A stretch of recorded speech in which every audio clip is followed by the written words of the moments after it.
नमस्कार मु ज्योतिष प्रशांत आपण को मोर यही टारो कार्ड रीडिंग वीडियो को आपण मानक स्वागत करुच्ची। चलतु आज देखा यही टारो कार्ड रीडिंग वीडियो रे आपण पार्टनर आपण प्रति कौन लव करेंट फिलिंग्स अच्छी मन रे आपण प्रति कौन चली सी कौन चाहूँगी तांकर उद्देश्य कौन जदिओ भी मन रे किसी भूल कथा आपण प्रति चली तार समाधान बाट कौन हो पार मु पूरा डिटेल और विस्तीर्ण भाव में कहबी। जदि मो वीडियो को आप आरंभ शेष पर्यंत देखुंत अवश्य आप गोटे कनक्लूजन पॉइंट रे पहुँचे आपण पार्टनर कहीं आपण प्रति गोटे अविश्वस्त काम करुँच आउ से आप सतर्क रे केमी गोटे खराब बाट भल बाट को आनीपारे तार तार उपाय कौन हो पार मुझे भिडियो संपूर्ण भाव में कहबी। जदि मो भिडियोटी आपको भल लगे मो भिडियो को लाइक करने चैनल को सब्सक्राइब करने के भी भूलिए ना। आउ जहाँ भी आपंकर मन में प्रश्न आसूँ मत आप कंटाक्ट करें मोर कंटाक्ट नंबर देती स्क्रीन रे चलती डिस्क्रिप्शन बॉक्स अच्छी मु कम्प्लीटली भाव में मोर पर्सनल रीडिंग मध्यम आपन को हेल्प करी। ठीक अच्छे चलतु आम से भगवान आशीर्वाद आम प्रति जहाँ अच्छी ईश्वर कृपा आम प्रति जहाँ अच्छी जगन्नाथ आशीर्वाद आम प्रति जहाँ अच्छी आम से को आधार करी कार्ड रे जहाँ बाहरुची ताहा मु कहिबी आउ जहाँ भगवान निर्देश जहाँ एंजेल्स मानकर ब्लेसिंग अच्छी मुझे ता कहि किसी मन गढ़ा कहानी नुहे। जदि भी किसी मन में प्रश्न अच्छी कि मन में डाउट अच्छी कि आपण पार्टनर सहित आप गोटे सारा जीवन गोटे हस खुशी रही गोटे सुंदर जीवन यापन अतिबाहित करने आपण चाहूँगी ये सब कम करने ताहले मते कंटाक्ट करेंगे मु तार संपूर्ण भाव में आपको हेल्प करी मोर पर्सनल रीडिंग मध्यम। ठीक अच्छे चलतु देखा आम प्रत्येक कार्ड गोटे गोटे कार्ड आम बाहर करवा कार्ड रे जहाँ ही बाहर ता ही कह कि मन गड़ा कहानी नुहे। देखु आम फास्ट कार्ड बाहर करवा सेकेंड कार्ड बाहर करवा आपण जहाँ भी भावतु कि आपण मन में जहाँ भी आसूँ प्रश्न ता भी आम कहवा। ठीक अच्छे देखु 3 नंबर कार्ड भी आम बाहर कले 4 नंबर कार्ड भी हम बाहर कले 5 नंबर कार्ड भी हम बाहर कले जहाँ भी बाहर आम ता ही कहवा कि भी नेक्स्ट कार्ड भी बाहर करवा। देखु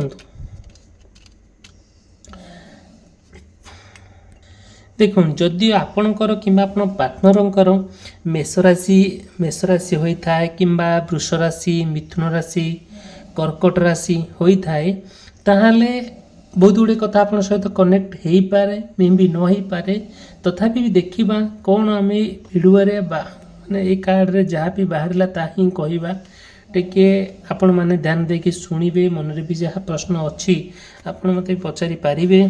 ठीक अच्छे देखु आपण पार्टनर प्रति आपण जी विश्वस्त होकि अच्छा जी आपण जी आप फेथफुल होती आउ आपण मैंने हम रियलाइज करूँगी आपण पार्टनर को ना केबे कौन छाड़ी दे नाहंती आपण ठीक बाटर अच्छा राइट पाथ रे अच्छा आपण परफेक्ट बाटर अच्छा जोटा कि आपण पार्टनर ना आपण को बुझी पारु नाहंती जो दिन से बुझीबे से दिन सब किछि माने नेड़ी पूरा कोहुनी की बहीगला भया तांको लागिबो जेमति कि से किछि डिसाइड करि परिबे नहीं जिते बेले डिसाइड करि परिबे नहीं कौन से करूचंदी बहुत गुड़े कथारे तांको कथारे कनक्लूजन आपन को मिलिबो नहीं बहुत गुड़े कथारे आपण ना तांको कथा मैच खाइबो नहीं जोटा कि धीरे धीरे आपण तांको भीतर संपर्क भीतर तिक्तता सृष्टि हबो सेति ना आपण बहुत चिंतामग्न अछंती आउ हेले कौन हम जी भी आप चाहूँगी सहित समय काटापी काटि पारु नाहंती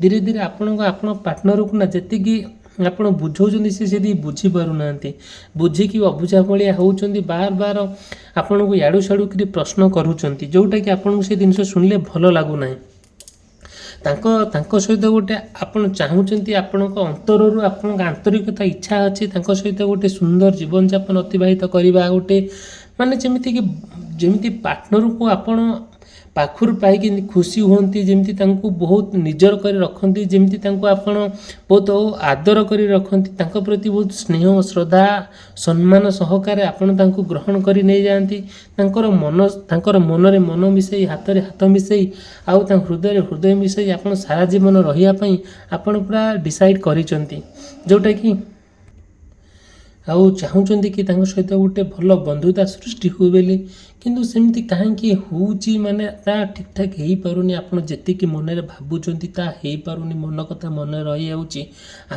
ଆଶାରେ। ଆଉ ଯେତିକି ଆପଣ ପାର୍ଟନରକୁ ନେଇକି ଯେତିକି କଥା ଚିନ୍ତା କରୁଛନ୍ତି, ଆଶା କରୁଛନ୍ତି, ଆଶାରେ ରହିଯାଉଛି, କିଛି ହେଇପାରୁନି। ଆପଣଙ୍କୁ ସତେ ଯେମିତି ଆପଣଙ୍କୁ ବହୁତ କଷ୍ଟ ଲାଗୁଛି। ଯେଉଁ କଷ୍ଟର ଅର୍ଥଟାକୁ ଆପଣଙ୍କ ପାର୍ଟନର ବୁଝିବା ପାଇଁ ତାଙ୍କୁ ଟିକେ ସମୟ ଲାଗିଯାଉଛି କି ବୁଝି ବି ପାରୁନାହାନ୍ତି। ଆପଣ ଯେତେ ପ୍ରକାର କହିଲେ ବି ସେ ସେତିକି ବୁଝିପାରୁନାହାନ୍ତି। ଧୀରେ ଧୀରେ ଆପଣଙ୍କ ପାର୍ଟନର ନା ଆପଣ ପାଇଁ ଯେତିକି ଫେଥଫୁଲ୍ ହେଇପାରୁନାହାନ୍ତି, ସେତିକି ମାନେ କ'ଣ ସେତିକି ଆପଣଙ୍କ ସହିତ ସେ ବିଶ୍ୱସ୍ତ ହେଇପାରୁନାହାନ୍ତି। ଆପଣ ଚାହୁଁଛନ୍ତି ତାଙ୍କ ସହିତ ପୁରା କନେକ୍ଟ ହେଇକି ରହିବା ପାଇଁ, ତାଙ୍କ ସହିତ ବହୁତ କ୍ଲୋଜ୍ ହେଇକି ରହିବା ପାଇଁ, ତାଙ୍କ ପ୍ରତି ଯେଉଁ ଅହେତୁକ ଭଲ ପାଇବା ଶ୍ରଦ୍ଧା ଅଛି ସେଇଟା ଆପଣ ଆହୁରି ତାଙ୍କ ସହିତ ଗୋଟେ ଏନ୍ଜୟଫୁଲ୍ ଲାଇଫ୍ ମାନେ ବିତେଇବା ପାଇଁ ଆପଣ ଚାହାନ୍ତି, ଯେଉଁଟାକି ସେ ମାନେ ଗୋଟେ ଇମୋସନାଲି ଆପଣଙ୍କ ସହିତ ଜଡ଼ିତ ହେଇପାରୁନାହାନ୍ତି। ଯେହେତୁ ଗୋଟେ ମଣିଷ, ଆମମାନେ ସାଧାରଣ ମଣିଷ, ଜଣେ ହାଡ଼ ମାଂସ ରକ୍ତଧାରୀ ମଣିଷ, ଆଉ ଆପଣଙ୍କର ବି ଗୋଟେ ଇମୋସନ୍ ତାଙ୍କ ପ୍ରତି ଅଛି, ଗୋଟେ ଭଲ ପାଇବା ଅଛି, ଗୋଟେ ଆନ୍ତରିକତା ଅଛି। ସେ ଜିନିଷକୁ ଆପଣ ନା ଯେତିକି ରିଅଲାଇଜ୍ ମାନେ କରୁଛନ୍ତି, ବଟ୍ ଆପଣଙ୍କ ପାର୍ଟନର ସେତିକି ରିଅଲାଇଜ୍ କରିପାରୁନାହାନ୍ତି। ଧୀରେ ଧୀରେ ଆପଣ ସେ କଥାକୁ ନେଇକି ବହୁତ ଚିନ୍ତାମଗ୍ନ ଅଛନ୍ତି, ସେଥିପାଇଁ ଆପଣ ବହୁତ କଷ୍ଟ ମଧ୍ୟ ପାଉଛନ୍ତି। ଆଉ ଯେତେବେଳେ ଗୋଟେ ମଣିଷ ମାନସିକ ସ୍ତରରେ ବହୁତ କଷ୍ଟ ପାଏ, ସେ ସେଇ କଷ୍ଟଟାକୁ ସହିବା ପାଇଁ ତାକୁ ମାନେ ମାଟି ତଳୁ ପାଦ ଖସିଯାଏ। ତେଣୁକରି ଆପଣ ଯେତିକି ତାଙ୍କ ସହିତ ମାନେ କନେକ୍ଟ ହେଇକି ରହିବା ପାଇଁ, ଯେତିକି ଜଡ଼ିତ ହେଇକି ରହିବା ପାଇଁ ଚାହୁଁଛନ୍ତି, ରହିପାରୁନାହାନ୍ତି। ଧୀରେ ଧୀରେ ଆପଣ ଆପଣଙ୍କ ପାର୍ଟନରଙ୍କୁ ଛାଡ଼ି ବି ପାରୁନାହାନ୍ତି। ଆଉ ତାଙ୍କଠାରୁ ଦୂରେଇ ଗଲେ ବି ଆପଣଙ୍କୁ ପୁରା ପାଗଳ ଭଳି ଲାଗୁଛି, ପୁରା ଲାଗୁଛି କି ଯେମିତି ପୁରା ମୁଣ୍ଡ ଖରାପ ହେଇଯାଇଛି, ଦେହରୁ ରକ୍ତ ଶୁଖି ଯାଉଛି, ଏମିତି ଆପଣଙ୍କୁ ଫିଲ୍ ହେଉଛି। ଧୀରେ ଧୀରେ ଆପଣଙ୍କ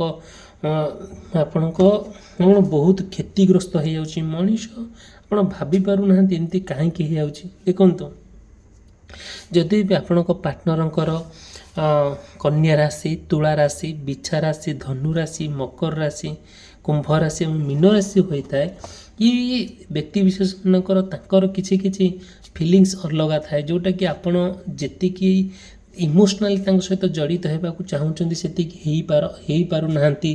ଆଉ ସିଏ ବି ସେତିକି ଆପଣଙ୍କୁ ଯେତିକି ଯେଉଁ ନଜରରେ ଦେଖିବା କଥା ବି ସେ ନଜରରେ ସେ ଦେଖିପାରୁନାହାନ୍ତି। ଧୀରେ ଧୀରେ ଆପଣଙ୍କ ପାର୍ଟନର ନା ଯେତିକି ମାନେ ଆପଣଙ୍କୁ ଯେତିକି ଇମ୍ପୋର୍ଟାନ୍ସ ଦେବା କଥା ଦେଉନାହାନ୍ତି। ଧୀରେ ଧୀରେ ଆପଣ ତାଙ୍କଠାରୁ ଯେତିକି ଆଶା କରୁଛନ୍ତି ସେଇଟା ଠିକ୍ଠାକ୍ ହେଇପାରୁନି। ପୁରା ଜୀବନରେ ହାହାକାର ଦେଖାଦେଉଛି, ନୈରାଶ୍ୟବାଦ ଦେଖାଦେଉଛି, ଯେଉଁଟାକି ଆପଣ କ'ଣ କରାଯିବ। ଆପଣ ଯେତିକି ପଜିଟିଭ୍ ମାଇଣ୍ଡ ନେଇକି ତାଙ୍କ ସହିତ ଗୋଟେ ମାନେ ଚଳିବା ପାଇଁ, ତାଙ୍କ ସହିତ ଗୋଟେ ରହିବା ପାଇଁ ଚାହୁଁଛନ୍ତି, ସେତିକି ରହିପାରୁନାହାନ୍ତି। ଭାରି କଷ୍ଟ ବି ଲାଗୁଛି। ଧୀରେ ଧୀରେ ଏଇ କଥାକୁ ନେଇକି ବହୁତ ମାନେ ନିଜକୁ ବହୁତ ସାକ୍ରିଫାଇସ୍ କରିବାକୁ ପଡ଼ୁଛି। ଆଉ କ'ଣ କରାଯିବ। ଆପଣଙ୍କର ଭଲ ପାଇବା ସେତିକି ପବିତ୍ରତା ଅଛି ବୋଲି ତାଙ୍କ ପାଇଁ ଆପଣ ସାକ୍ରିଫାଇସ୍ କରିବା ପାଇଁ ଆପଣଙ୍କର ଇଚ୍ଛା ହେଉଛି। ଆଉ ତାଙ୍କ ସହିତ ହାତରେ ହାତ ମିଶାଇ, ମନରେ ମନ ମିଶାଇ ଯିବା ପାଇଁ, ଆଉ ଅନ୍ତର କହୁଛି, ଆପଣଙ୍କର ହୃଦୟ କହୁଛି, ଆପଣଙ୍କର ରକ୍ତରେ ଯେମିତି ଲେଖା ହେଇଛି, ଆଉ ମାନେ କ'ଣ ଯେମିତି ସେ ଆପଣଙ୍କର ସାରା ଜୀବନ ଆପଣ ସାଙ୍ଗରେ ରହିବା ପାଇଁ। ଠିକ୍ ଅଛି, ଯାହା ହେଇଛି ହେଇଯାଉଛି। ତେଣୁକରି ଆପଣ ଚାହୁଁଛନ୍ତି ଆପଣଙ୍କ ଲାଇଫ୍ରେ ନା କେହି ଏଣ୍ଟ୍ରି ନ କରନ୍ତୁ, ଆଉ ଆପଣଙ୍କ ପାର୍ଟନର ବି ନା। ଯେତେବେଳେ ଆପଣ ଏମିତି ଭାବୁଛନ୍ତି, ଆପଣ ଏତେ ଇମୋସନାଲି ତାଙ୍କୁ ଭଲ ପାଇ ବସିଛନ୍ତି, ଆଉ ଛାଡ଼ିବା ଉଦ୍ଦେଶ୍ୟ ହିଁ ଆପଣଙ୍କର ନାହିଁ, କିନ୍ତୁ ବଟ୍ ପାର୍ଟନର ନା କ'ଣ କରୁଛନ୍ତି ଜାଣିଛନ୍ତି ନା, ଧୀରେ ଧୀରେ ଆପଣଙ୍କ ଠାରୁ ଦୂରେଇ ଯାଇ, ଆପଣଙ୍କୁ ହାରାସ କରି, ଆପଣଙ୍କ ସହିତ ଗୋଟେ ବିଶ୍ୱାସଘାତକତା କରି, ଆଉ ଯେତେବେଳେ ସେ ଦୂରେଇ ଯାଉଛନ୍ତି, ଗୋଟେ ଭଲ ଲାଗୁନାହିଁ। ଧୀରେ ଧୀରେ ଆପଣଙ୍କୁ କ'ଣ କରିବାକୁ ପଡ଼ୁଛି ନା, ବହୁତ ମାନେ କଷ୍ଟରେ ତାଙ୍କୁ ମ୍ୟାନେଜ୍ କରିବାକୁ ପଡ଼ୁଛି। ଆପଣ ତାଙ୍କୁ ଯେତିକି ଗୋଟେ ବହୁତ ଅନ୍ଧ ଭଳି ବିଶ୍ୱାସ କରନ୍ତି, ବହୁତ ମାନେ ଯେଉଁ ବିଶ୍ୱାସଠାରୁ ଗୋଟେ ବଡ଼ ଜିନିଷ କିଛି ବି ନାହିଁ। ସେ ବିଶ୍ୱାସର ବିଷ ସେ ଦେଇଦିଅନ୍ତି।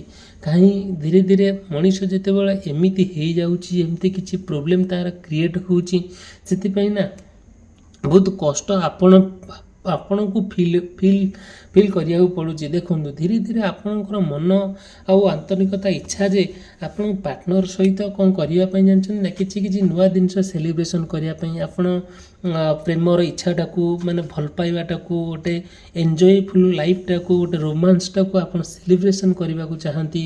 କେଉଁଠି ଗୋଟେ ଭଲ ରେଷ୍ଟୁରାଣ୍ଟ ହେଉ କିମ୍ବା ମନ୍ଦିର ହେଉ କିମ୍ବା ମାନେ କଲେଜ ହେଉ କିମ୍ବା କୌଣସି ୱାର୍କିଂ ପ୍ଲେସ୍ ହେଉ, ଆପଣ ଚାହୁଁଛନ୍ତି ସେଥିରେ ନା ଆପଣ ପାର୍ଟନରକୁ ବହୁତ ପାଖରୁ ପାଇବା ପାଇଁ, ବହୁତ ମାନେ ତାଙ୍କୁ ନିଜର କରି ରଖିବା ପାଇଁ ଏସବୁ ଜିନିଷ ପ୍ରତି ଆପଣ ବହୁତ ଧ୍ୟାନ ହିଁ ଦିଅନ୍ତି। ଧୀରେ ଧୀରେ ଆପଣଙ୍କ ପାର୍ଟନର ଯେତିକି ଆପଣଙ୍କୁ ମାନେ ସୁବିଧା ସୁଯୋଗ ଦିଅନ୍ତି ନାହିଁ, ଆପଣ ସେଥିପାଇଁ ଆପଣ ସେ କଥାକୁ ନେଇକି ବହୁତ ରିଗ୍ରେଟିଭ୍ ଫିଲ୍ କରନ୍ତି। ଧୀରେ ଧୀରେ ବହୁତ ଗୁଡ଼ିଏ ଅପରଚୁନିଟି ଆପଣଙ୍କ ପାଖକୁ ଆସିଥିଲା, ଆପଣଙ୍କ ପାର୍ଟନର ଆପଣଙ୍କୁ ଅଫର୍ ବି କରିଥିଲେ। ସେତେବେଳେ ନା ଆପଣ ହୃଦୟରୁ ଭଲ ପାଇ ବସିଥିଲେ, ଯେଉଁଟାକି ଚାହୁଁଥିଲେ କି ତାଙ୍କ ସହିତ ଏମିତି କିଛି ଅପବିତ୍ର କାମ ମୁଁ କରିବି ନାହିଁ ଯେଉଁଟାକି ଭବିଷ୍ୟତରେ ଆମର କିଛି ପ୍ରୋବ୍ଲେମରେ କ୍ରିଏଟ୍ ହେବ।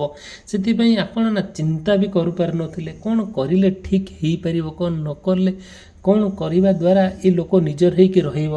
ସେଥିପାଇଁ ନା କିଛି ଆପଣ ନା ବହୁତ ଇଚ୍ଛାପୂର୍ଣ୍ଣ ଭାବରେ ଚିନ୍ତା କରୁଥିଲେ, ଯେଉଁଟାକି ଆପଣ କିଛି ଚଏସ୍ ବି କରୁଥିଲେ କେଉଁଟା ଠିକ୍ କେଉଁଟା ଭୁଲ। ଆଉ ସବୁବେଳେ ଆପଣ କ'ଣ କରୁଥିଲେ ନା ବର୍ଣ୍ଣନା କରୁଥିଲେ, ଡେସ୍କ୍ରାଇବ୍ କରୁଥିଲେ ଆଉ ପାର୍ଟନରଙ୍କର ଯାହା ଯାହା ସବୁ ହେଉଛି, ଯାହା ଯାହା ସେ କରୁଛନ୍ତି ଆଉ ଠିକ୍ କରୁଛନ୍ତି କି ଭୁଲ କରୁଛନ୍ତି, ତାଙ୍କର ପ୍ରତ୍ୟେକ ଜିନିଷ ଆପଣ ତାରିଫ ବି କରନ୍ତି। ଧୀରେ ଧୀରେ ଆପଣ ତାଙ୍କ ସହିତ ଇମୋସନାଲି ଗୋଟେ କନେକ୍ଟ ହେଇକି ରହିବା ପାଇଁ ଆପଣଙ୍କର ଆନ୍ତରିକତା ଇଚ୍ଛା ଥାଏ। ସବୁବେଳେ ନା ସେ ଗୋଟେ ଯାହା ବି ତାଙ୍କର ଚାଲିରେ, ତାଙ୍କ ଚାଲିଚଳନରେ, ତାଙ୍କର କଥାବାର୍ତ୍ତାରେ, ଆଚାର ବ୍ୟବହାରରେ ସମ୍ପୂର୍ଣ୍ଣ ଭାବରେ ଆପଣ ତାରିଫ କରନ୍ତି। ତାଙ୍କର ସୁନ୍ଦର କଥା ଆପଣଙ୍କୁ ଶୁଣିବାକୁ ବହୁତ ଭଲ ଲାଗେ। ଆଉ ସବୁବେଳେ ନା ସେ ଗୋଟେ ଇମୋସନାଲି ଆପଣଙ୍କ ସହିତ କନେକ୍ଟ ହେଇକି ରହିବା ପାଇଁ ସିଏ ଚାହାନ୍ତି, ଆପଣଙ୍କର ଆନ୍ତରିକତା ଇଚ୍ଛା। କେବେ ନା କେବେ ତାଙ୍କର ଗୋଟେ ଦୁଃଖପୂର୍ଣ୍ଣ କଥା କହିଦେଲା ପରେ ଆପଣ ବହୁତ କାନ୍ଦି ବି ପକାନ୍ତି, ବହୁତ କଷ୍ଟ ବି ଆପଣଙ୍କୁ ଫିଲ୍ କରିବାକୁ ପଡ଼େ,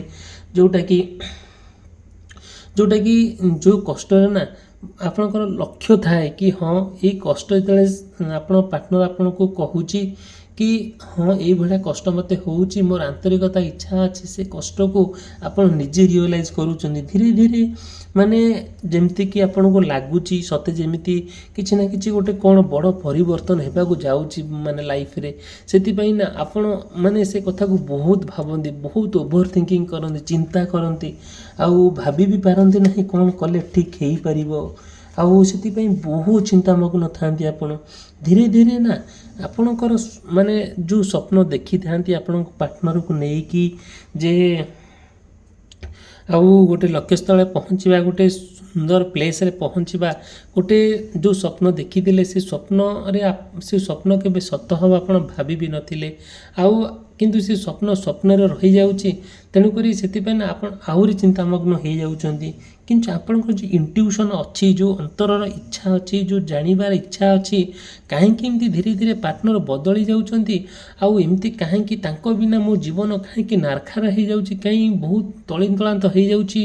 ଆଉ ସେଥିପାଇଁ ଆପଣ ଏ କଥାକୁ ନେଇକି ବହୁତ ଚିନ୍ତାମଗ୍ନ ଅଛନ୍ତି ସତ, କିନ୍ତୁ ଯେତେବେଳେ ଏ କଥା ଭାବିଲା ବେଳକୁ ଗୋଟେ ପ୍ରି ଇମୋସନ୍ ହେଇଯାଉଛନ୍ତି। ମାନେ ଯେତେବେଳେ ମଣିଷ ଗୋଟେ ଇମୋସନାଲି କନେକ୍ଟ ହୁଏ ନା ଜଣଙ୍କ ସାଥିରେ, ସେ ତା ହୃଦୟରୁ ସବୁ କଥା ବାହାରିଯାଏ, ହୃଦୟରୁ ଭଲ ପାଇବା ଆସିଯାଇଥାଏ, ଯେଉଁଟାକି ଭାବି ହେବ ନାହିଁ। ଗୋଟେ ମଣିଷ ଏତେ ବିଶ୍ୱସ୍ତ, ଏତେ ଭଲ ପାଇବାଟା ଆଦରତା ଆସିଯାଇଥାଏ।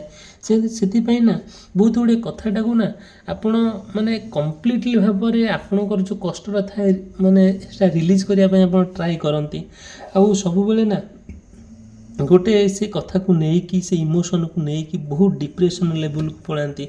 ଆପଣ ଇନର୍ କନଫ୍ୟୁଜନ୍ ହୁଏ, ଆପଣ ହୃଦୟ ଭିତରେ ଆପଣ ହାର୍ଟଲି ଆପଣ କନଫ୍ୟୁଜ୍ ହେଇଯାଆନ୍ତି, କ'ଣ କଲେ ଠିକ୍ ହେଇପାରିବ। ଆଉ ସେଥିପାଇଁ ନା ଆପଣଙ୍କୁ ବହୁତ ଗୁଡ଼ିଏ କଥାକୁ ଚିନ୍ତାମଗ୍ନ ଥାଇକି କିଛି ଡିସିସନ୍ ନେଇପାରନ୍ତି ନାହିଁ। ଧୀରେ ଧୀରେ ଆପଣ ବହୁତ ଗୁଡ଼ିଏ କଥା ଅଛି ଯେଉଁଟାକି ଆପଣ କାହାକୁ କହିପାରନ୍ତି ନାହିଁ କି ନିଜେ ବି ସହିପାରନ୍ତି ନାହିଁ। ଖାଲି ମାନେ କ'ଣ ଯେମିତିକି ଆପଣ ଏତେ ଦୁଃଖରେ ଆଉ ଭାଙ୍ଗି ପଡ଼ନ୍ତି, ମାନେ ଯେମିତିକି ଆମେ କହିବା ଗୋଟେ ଧୂପର ନିଆଁ ଯେମିତି ଧୀରେ ଧୀରେ ଜଳିଥାଏ, ଆପଣ ସେମିତି ଦୁଃଖରେ ବହୁତ ଧୀରେ ଧୀରେ ଆପଣ ଭାଙ୍ଗି ପଡ଼ୁଥାନ୍ତି ଆଉ ନିଜେ ସହିପାରୁନାହାନ୍ତି କି କହିପାରୁନାହାନ୍ତି। ଆଉ ଆପଣଙ୍କ ପାର୍ଟନର କାହିଁକି ଏମିତି କରୁଛନ୍ତି, ସେଥିପାଇଁ ଆପଣ ଏତେ ଦୁଃଖିତ, ଏତେ ଚିନ୍ତାମଗ୍ନ, ସତେ ଯେମିତି ଗୋଟିଏ କ'ଣ କହିବା ଗୋଟେ ଅଭିଶପ୍ତ ଜୀବନ, ଯେମିତି ଅଭିଶପ୍ତ ଜୀବନ ନେଇକି ଧରାପୃଷ୍ଠ ଦୁନିଆରେ ଆପଣ ଜନ୍ମ ନେଇଛନ୍ତି। ଆପଣ ପାର୍ଟନର ଏମିତି ଦୁଃଖ ଦେବେ, ଏତେ କଷ୍ଟ ଦେବେ ଆପଣ କେବେ ଭାବି ବି ନଥିଲେ। ଯେତେବେଳେ ଆପଣ ସେ କଥାକୁ ରିଅଲାଇଜ୍ କରନ୍ତି ଆପଣଙ୍କୁ ବହୁତ କଷ୍ଟ ହୁଏ, ବହୁତ କଷ୍ଟ ହୁଏ, ଯେଉଁଟାକି ଆପଣ କିଛି ବି କରିପାରନ୍ତିନି। ଆପଣ ଯାହା ପ୍ଲାନ୍ କରନ୍ତି ପ୍ଲାନିଂ କିଛି ବି ପ୍ରୋଗ୍ରେସ୍ ହେଇପାରେ ନାହିଁ। ସତେ ଯେମିତି ଆପଣ କିଛି ବି ଡିସିସନ୍ ନେଇପାରନ୍ତି ନାହିଁ।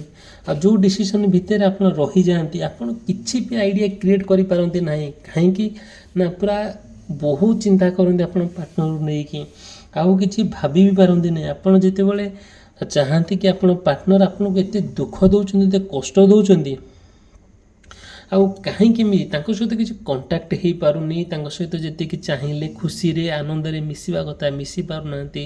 ତାଙ୍କ ସହିତ ସବୁ ଠିକ୍ଠାକ୍ ଥିଲା, ଏବେ ସବୁ ଡିଷ୍ଟର୍ବାନ୍ସ ହେଇଯାଇଛି।